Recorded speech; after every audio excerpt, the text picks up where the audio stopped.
I realized success wasn't just going to be handed to me or something that was going to fall into my lap. It was going to be something I needed to work towards, and by quitting drinking, that gave me a lot more time to do that.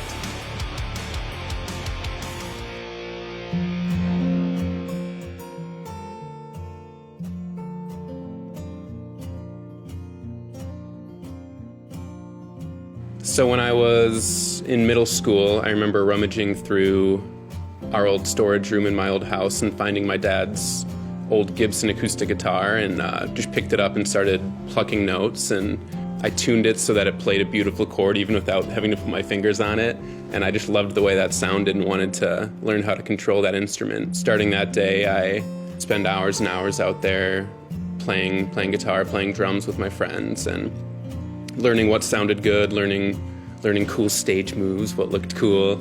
In high school, I was invited to play guitar for a metal band. I didn't play much metal guitar and still don't, but it was really the only musical outlet I had at that time. There weren't just bands popping up left and right. So I jumped on board, and I played in that band for maybe a year and a half or 2 years. And then I headed off to college, and that's when it really started to pick up. And then I would say I was a pretty typical drinker in college, just kind of a weekend partier. That kind of bled out into my adult life, and that's when I realized I was kind of looking around at my friends, and they were starting to kind of quit drinking, and I was still doing it. I was in a rock band, you know. I had to keep that persona up. I was drinking before shows, during shows, after shows.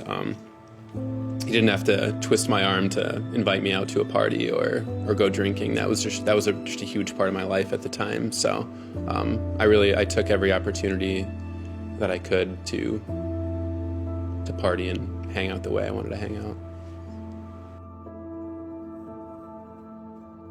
I think at the time I thought the drinking was helping me be creative, but in hindsight, the songwriting really suffered. It was hurting me more than anyone. I was gaining weight, I was losing sleep. It was just very unhealthy for me. When I was waking up more days than not, feeling like crap, and just wasting days in bed and wasting days trying to remedy my hangover. I hated that. That was the worst feeling ever. I just felt like I was wasting my life, and I was. Honestly, every day that I woke up and felt like crap, I wanted to quit that morning. I did.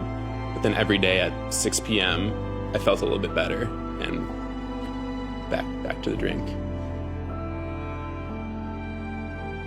I tried quitting on my own for a very, very long time and failed over and over and over. I just kept telling myself, like, okay, this is last weekend, I'm going to do this. Well, my birthday's next weekend. Maybe next weekend will be my last weekend. But then it's, there's that football game on TV. Maybe that'll be my last time.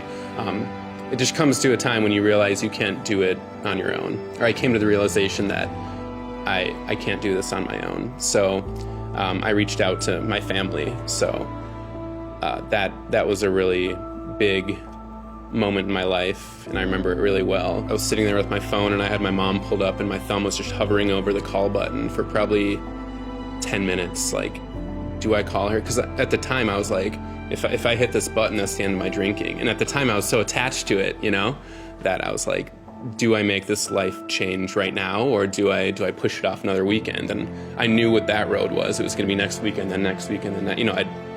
I'd played that game before, so my thumb hit the button, and calling my mom up and letting her know that I think I might have a problem, and that I needed some help. So she helped me get the help I needed, and just finding that support system in your life, finding friends and family who are willing to support you was really important for me.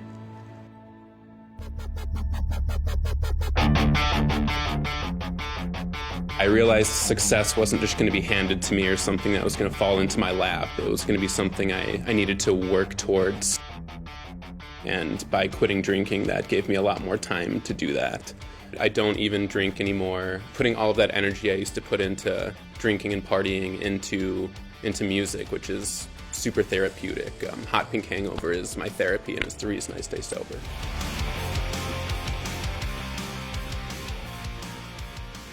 I think you just gotta be you. If you feel like you don't want to drink and you find a band that does like to drink, Just stay strong, do your best, and be who you are. Maybe others will follow, maybe they won't. If you ever feel uncomfortable in that situation, there are other sober musicians out there. I know it seems like there aren't, but they exist. Every morning now I wake up, I feel fresh, I feel ready to go, I feel inspired and ready to write a new song. I still don't feel like I've written my best song yet, and that's something that pushes me every day to be a little bit better, and the fact that I'm sober allows me to be better every day. Drinking is never going to help you in any profession. There's a reason that you can't show up to work drunk every day, and the same can be said about music. I've never really been in a successful band before, and I feel like, we're playing 2 or 3 shows a week, so we're doing pretty well. We're getting bigger online every day. And I know that if I were drinking, that wouldn't be the case.